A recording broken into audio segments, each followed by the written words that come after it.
Entrar no agora disputado segmento de SUVs híbridos plug-in no Brasil não é uma tarefa fácil. Você precisa ter um bom design, ter um ótimo acabamento, ser espaçoso, poder carregar toda a família no final de semana, ainda mais bagagem, ser muito eficiente. Mas se eu te disser que o Jayco 7 atende muito bem a todos esses requisitos.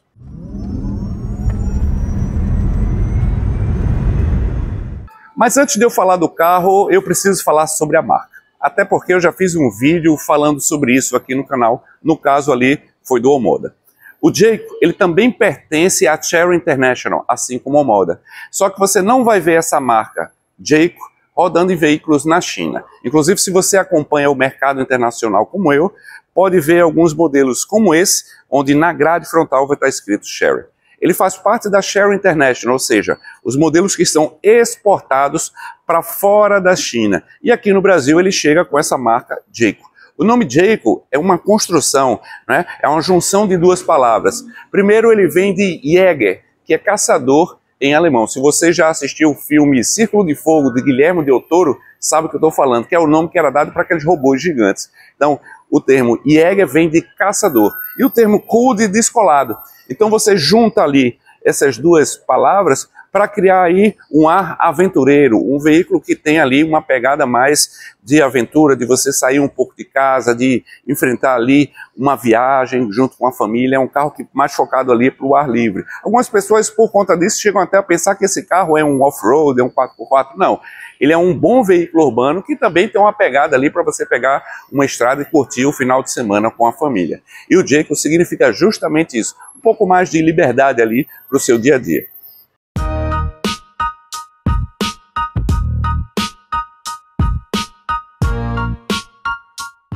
O Jayco 7 está sendo trazido para o Brasil em duas versões. A Luxury, que é essa aqui que eu estou apresentando para você, e a Prestige, que é a topo de gama. Os dois modelos, por fora, são muito parecidos. Posso dizer que são idênticos. É muito bom, inclusive, para quem compra a versão de entrada, porque dificilmente alguém vai saber se ele está na versão topo de gama ou não. Tanto é que não há nenhuma diferenciação. Os dois modelos vêm já com teto solar, as rodas são exatamente iguais. A opção do biton, do teto escurecido, tanto na versão Prestige quanto na versão Luxury. Então são dois modelos por fora muito parecidos. O que muda? Essa versão já posso dizer que ela já é muito completa. Pela faixa de preço de 230 mil, eu desafio até você pesquisar aí no mercado, achar alguma coisa que realmente assim tenha o mesmo nível de acabamento, espaço, sofisticação, potência, que eu vou falar já para você, que esse carro tem. O que a versão Prestige leva a mais, por mais 20 mil reais em relação a essa versão Luxury? Bem, você passa a contar com bancos ventilados e com apoio lombar, você passa a contar com pedaleiras com um acabamento ali cromado, ele passa a contar também com ADAS 2.5, porque ele, na versão topo de gama, contém o sensor de fadiga, que é um item até bem interessante ali na condução. Você passa a ter também o porta-malas de acionamento elétrico e o carregador do celular por indução, além do excelente som da Sony, que é assinado. Então essas são as principais diferenças em relação à versão Luxury para a versão Prestige. Mas o mais importante é que os dois compartilham esse belíssimo design e o conjunto híbrido plug-in.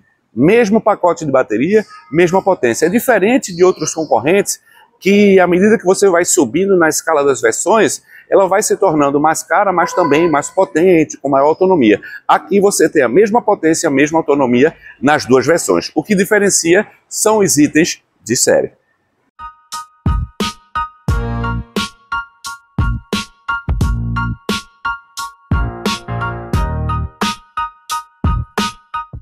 Se eu comparar o Jayco 7 com seus principais concorrentes, não, ele não é o maior em dimensões. Há outros modelos sim, com comprimento maior, ainda mais largos. Mas nem sempre você precisa de um carro tão grande. Na verdade, o Jayco, pelas suas dimensões, eu comparo ele com um terno muito bem cortado.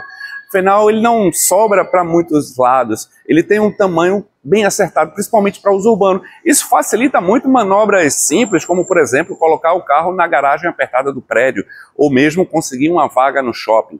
Os 4,50 metros de comprimento, 1,87 de largura, 1,67 de altura e os bons 2,67 m de entre-eixo já proporcionam um ótimo espaço interno e também uma facilidade, uma agilidade ali no trânsito. Além disso, você conta também com um bom porta-mala de 500 litros. Ou seja, em termos de dimensões, eu até entendo que há modelos maiores, mas esse aqui, ele está ali nas proporções que eu diria mais acertada para uma família fazer uma viagem e ainda poder levar as crianças no colégio. Tem espaço de sobra e uma agilidade no trânsito que você encontra em poucos modelos.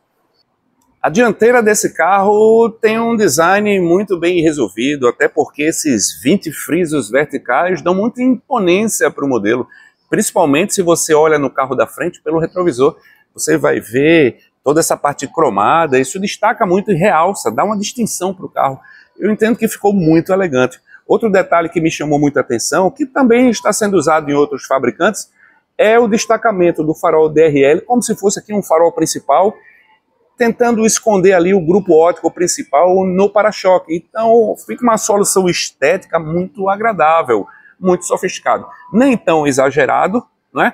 Nem tão simples, mas eu acho que casou muito bem com toda a linguagem estética do restante do veículo, tanto na lateral quanto na traseira. Então realmente os designs aqui da Jayco estão de parabéns.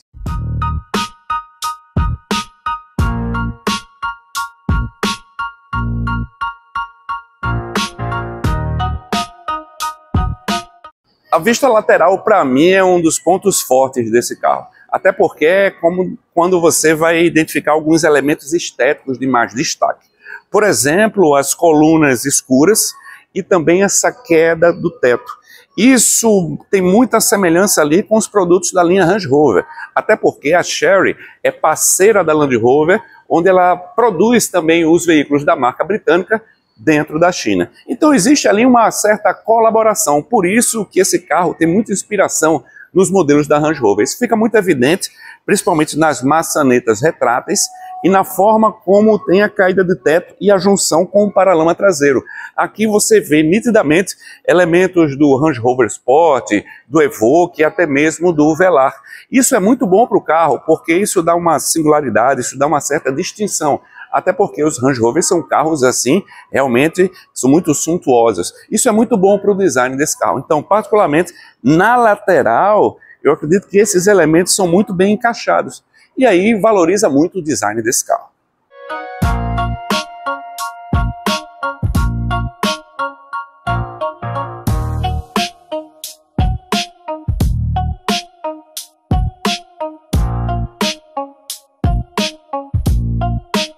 Os designers da Chery International foram muito felizes na finalização desse carro, principalmente aqui nessa parte traseira, onde ele lembra muito o Range Rover Sport, principalmente por essa régua que corta aqui a tampa do porta-malas e por trás dela tem um acabamento plástico translúcido.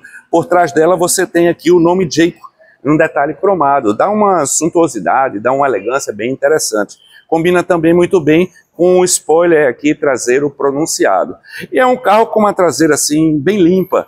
E como eu sempre falo, não basta ter um bom porta-malas, precisa ter um bom acesso ao porta-malas. E aí os designers aproveitaram toda a lateral, onde você consegue ter uma boa abertura e acesso aqui ao porta-malas. Essa versão, como já falei, é a Luxury, ela não conta com a abertura do porta-malas elétrico.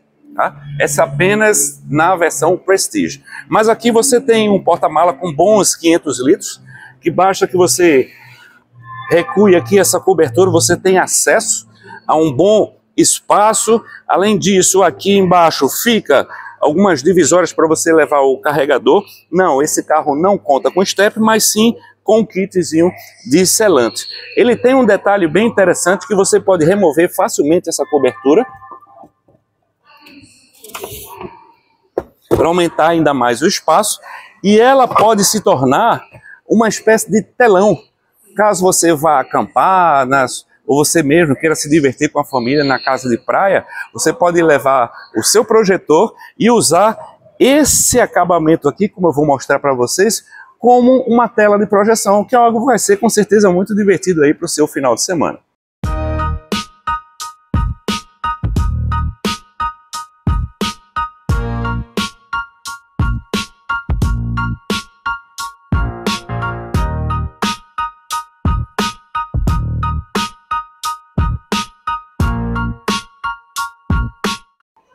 Falando do conjunto pneu, roda e suspensão, eu posso dizer que esse carro ele é muito bem acertado. Primeiramente, na parte da suspensão. Suspensão dianteira MacPherson, suspensão traseira totalmente independente. Esse carro é sempre muito na mão, principalmente em manobras na estrada. Ele é um carro muito bom de conduzir. E mesmo sendo um carro muito potente de tração dianteira, a entrega de torque acontece de uma forma muito eficiente para o solo, até porque os pneus da marca Kunro são muito bons em termos de entrega de torque. Essa marca é uma marca coreana que equipa também alguns outros modelos asiáticos. Tá? Outro detalhe interessante é o conjunto pneu-roda, que ele usa o pneu 235/50, aro 19, e tem uma boa conciliação entre esportividade e conforto. Outro detalhe é que o material do pneu, ele gera muito pouco ruído. Isso é uma percepção interessante, até porque quando o carro roda no modo 100% elétrico, você não escuta muito o rolamento do pneu. Isso é um ponto muito positivo. Tá? Aqui é com realmente um pneu excelente. O destaque aqui para a roda também é aro 19, um detalhe que muita gente me pergunta, é porque a roda é de liga leve, mas ele tem aplicações em plástico. São pequenas calotas aerodinâmicas que têm duas funções. A primeira é direcionar o fluxo de ar para diminuir o arrasto aerodinâmico, ou seja, melhorando ainda mais a eficiência do carro. Mas o segundo ponto é justamente fazer com que você não tenha ruídos aerodinâmicos. Justamente quando você estiver rodando no modo 100% elétrico, esse ruído de rolamento ali não te incomode.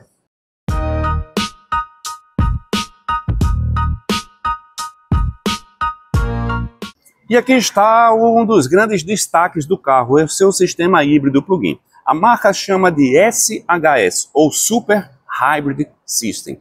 Esse sistema é composto por uma bateria de lítio ferro-fosfato de 18,3 kWh, que alimenta um motor elétrico de 204 cavalos, que por sua vez está conectado a um motor a combustão 1.5 de 4 cilindros turbo com 135 cavalos. Todo esse sistema entrega uma potência combinada de excelentes 339 cavalos e impressionante 51 kgfm de torque. Só para se ter uma noção, 51 kg de torque é equivalente ali a um bom motor V8. Então você tem um SUV com uma pegada familiar, mas que ao mesmo tempo tem uma entrega de torque impressionante e uma reserva de potência muito boa. Então você vai conseguir fazer uma viagem com a família e conseguir fazer ultrapassagens com muita segurança, de forma muito segura realmente. O carro, ele chama muita atenção quão forte ele puxa. Por que eu digo que ele puxa? Até porque ele é um tração dianteira. Isso me chamou muita atenção. Eu imaginei que, pelo fato dele ser muito potente e ter muito torque e a tração dianteira, que ele não conseguiria colocar isso tudo no chão. E muito pelo contrário, ele faz isso de uma forma muito eficiente. Se você roda com ele na estrada, em uma velocidade mais alta, ou mesmo se você circula em baixa velocidade, o carro tem um comportamento excelente, excepcional. Principalmente se você quer mais conforto, você consegue rodar até 80 km no modo 100% elétrico. Ele é muito suave, inclusive a transição, a entrada do motor a combustão, ela acontece de uma forma muito sutil. Outro detalhe interessante que é importante comentar, boa parte desse torque, 51 kg, né, entregues aqui pelo conjunto, é porque o motor elétrico está sempre trabalhando. Eu rodei bastante com esse carro, eu peguei ele com a bateria praticamente cheia e deixei a bateria realmente descarregar, fui utilizando mais no modo elétrico. E uma característica interessante é que o motor a combustão, ele passa a ser acionado como gerador para garantir que haja sempre carga na bateria para alimentar o motor elétrico, que é o motor elétrico que proporciona toda essa entrega de torque. E ele se torna muito eficiente, né? Ele vai conseguir fazer em torno de 40 km por litro, olha só, na cidade, justamente por conta disso, porque o motor gerador, poucas situações ele entra como tração no veículo, ele funciona mais como um gerador realmente. Até me chamou muito a atenção que em poucas, não pequenas, mas em poucas situações na estrada, é que você tem o motor a combustão tracionando junto com o elétrico. Na grande maioria dos casos, você tem todo o torque do motor elétrico ali disponível e o motor a combustão funcionando como gerador para garantir sempre que vai ter energia suficiente para alimentar esse sistema elétrico. Então eu acho particularmente isso muito interessante, porque você consegue ter torque quando é preciso, potência quando precisa e muita eficiência também para rodar na cidade. Então realmente é um conjunto aqui nota 10.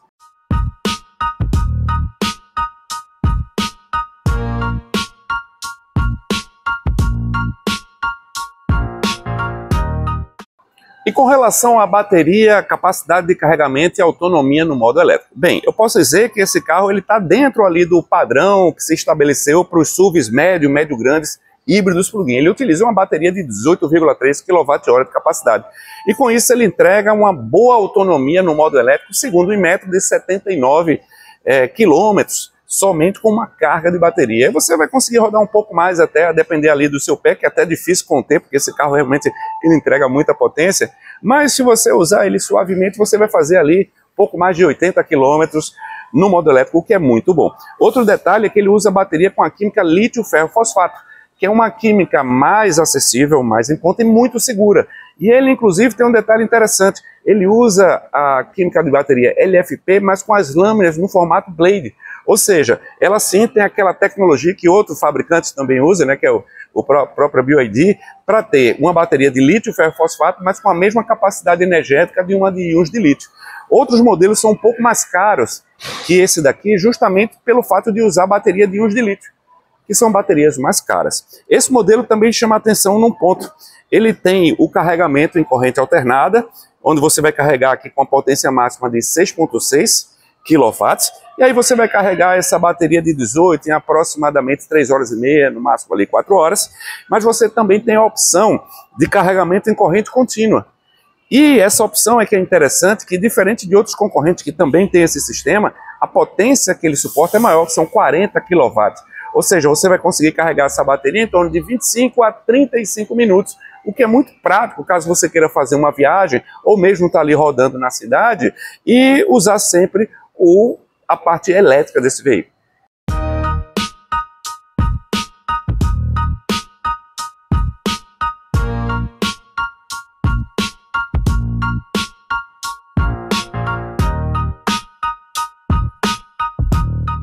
No que se refere à habitabilidade, acabamento e espaço interno, realmente esse carro surpreende. Ele tem linhas muito retas, mas o acabamento muito sóbrio, muito discreto. Isso é um ponto positivo que eu considero, até porque eu entendo que o brasileiro ele gosta de uma coisa realmente assim mais sóbria, e é um carro realmente muito bem acabado. O destaque aqui é o volante com a base reta. Ele tem botões que não são botões físicos, mas rapidamente você aqui se acostuma, a pegada dele é muito boa. Você tem ampla regulagem de altura e profundidade do volante. Facilmente você encontra aqui a sua posição de dirigir. Inclusive esses bancos são muito, mas muito confortáveis mesmo. Até porque eles são largos, a espuma muito macia, o couro liso é muito agradável realmente ao toque. Então, tudo aqui onde você toca é realmente muito agradável. Uma coisa que me chama muita atenção, que eu tenho gostado muito disso, é quando se tem o joystick, né, o seletor de marchas. Ele sai aqui do console e passa aqui para a coluna, ou seja, como os Mercedes sempre fizeram, ou seja, a Mercedes sempre soube, né, fazer da melhor forma, porque libera espaço aqui no console. Nesse caso, como é a versão Luxury, você não conta aqui com o carregador por indução, isso fica para a versão Prestige, mas o bom acabamento é o mesmo nas duas versões. Você tem aqui um porta-copos, poucos botões, na verdade os únicos botões que você vai ver físicos são esses aqui, onde você tem seletor de modo de condução, destravar a porta, modo EV, né, ou modo Heavy. Todo o restante da cabine, tirando aqui os botões da porta, todo o controle é feito pelo painel. E essa central multimídia é interessante porque ela tem um formato vertical, mas não é perpendicular, ela tem uma certa inclinação. Então, mesmo você conduzindo aqui, eu tenho acesso aos 4 pontos da tela. E não é uma tela que atrapalha muito na minha visualização, não preciso estar baixando muito aqui a vista. Ela é muito fácil de você movimentar, de ajustar. Inclusive a própria regulagem dos espelhos retrovisores é feita, a ativação aqui na tela e o ajuste é feito aqui pelos botões. Além disso, ele tem um prático porta-objetos. Eu gosto muito também dessa parte do porta-objeto, que ele divide em duas partes, porque com a mesma mão que você aperta o botão aqui, você consegue manusear os objetos. Isso aqui você vê muito em carros importados mais caros, né, como Mercedes, BMW e tudo mais. Alguns veículos você tem que levantar aqui e manusear com a outra mão. O fato dele ser bipartido ajuda muito.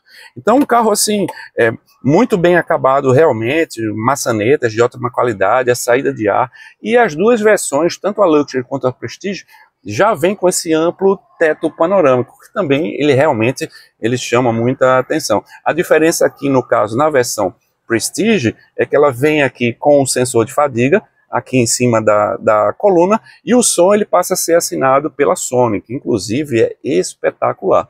Então, se você quiser realmente ali algo mais, a versão Prestige também vai te atender. Mas eu já digo, essa versão Luxury já entrega muito pelo preço que é cobrado.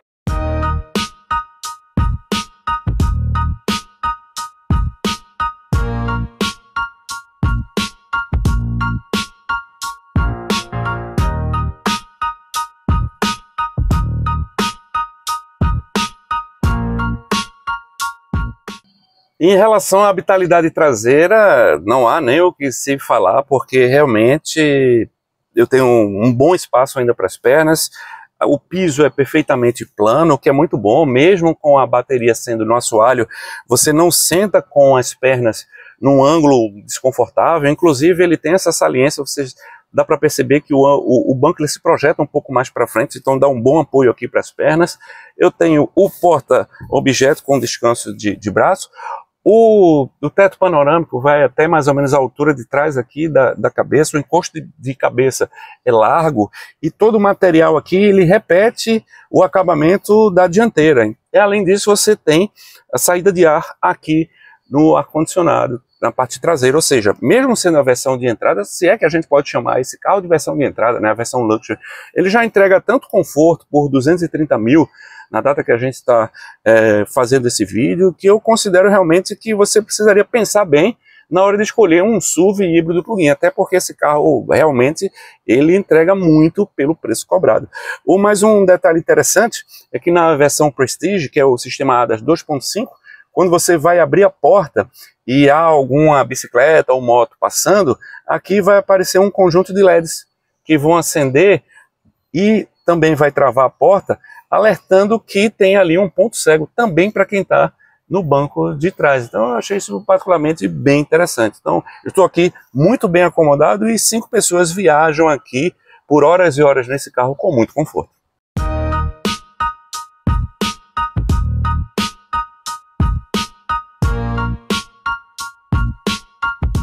Como eu falei no início do vídeo, o segmento de SUVs híbridos plug-in médio grandes, ele é bastante disputado, então não basta ser apenas um rostinho bonito, você tem que entregar alguns atributos. E nesse caso aqui eu posso dizer que esse carro atende isso com uma certa folga, até porque o design ele tem um ótimo acabamento, bom espaço interno e desempenho exemplar. E olha que eu estou falando da versão de entrada, que é a Luxury, que tem a grande vantagem de entregar o mesmo visual da versão Prestige por 20 mil a menos. Então, se você está em busca do seu próximo SUV híbrido plug-in, eu não pensaria 2 vezes. Vá a uma concessionária Jayco e faça o test drive nesse carro. Eu garanto que você vai se surpreender.